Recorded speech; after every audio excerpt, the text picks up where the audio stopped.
Hey guys, আজকে চলে আসলাম একটা দোকানে। আবে সালা, এটা তো খাটের দোকান রে। তো যাই হোক, একটা খাট আমাকে দেখছি তো এই খাটটা আমার পছন্দ হয়েছে, তাই এই খাটটা আমি নিলাম। বাকিগুলো আমার অকাতে বাইরে, তাই ওইগুলো দোকানদার বললো হাত দাও না, তাই আমি ওই খাটটার পয়সাটা মিটিয়ে দিচ্ছি। আবে সালা, এতগুলো টাকা তো আমি কোনোদিন দিয়ে দেখি নাই। তারপরে চলে এলাম আর একটা রেস্টুরেন্টে। আবে সালা, এটা তো কি আলমারি দোকান, তবে স্টুডেন্ট মনে করে ঢুকে গেছিলাম। আর এইখানেই লাগানো ছিল এসি, কত সুন্দর এসি হওয়া। তারপরে এই খাটটাই আমি নেবো, আর বাকিটা ইতিহাস। আর এইদিকে এইগুলো তো আমার অকাদের বাইরে, তোমাদেরকে প্রথমে যাই হোক। আর এই কাঁচটা আমাকে পছন্দ হয়েছিল, তাই আমাকে বললো ওইটা হাত দাও না, তাই समझ আমি रहे हो হাত দিলাম না। समझ रहे हो आप। আর এই হালকা করে গদিটা নিয়ে যেতেই আবে সালে যা ভারী। তো এই দোকানটাতে আমরা মালটা নিয়েছিলাম।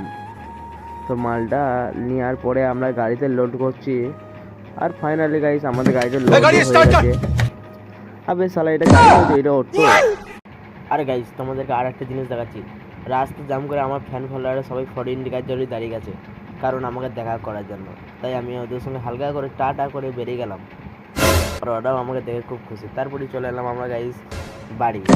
বাড়িতে এসেই গাইস খাট ফিটিং করতে লেগেলাম।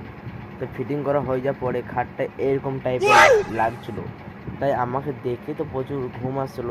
তাই আমি আর বেশি দেরি না করে আমি খাটের উপর শুয়ে পড়লাম। আর শুতে না শুতেই তো শালা ঘুমিয়ে গেলাম। আবে শালা, আমি যখন ঘুমিয়ে গেছি তাই এইখানেই ব্লগটা শেষ করে দিলাম।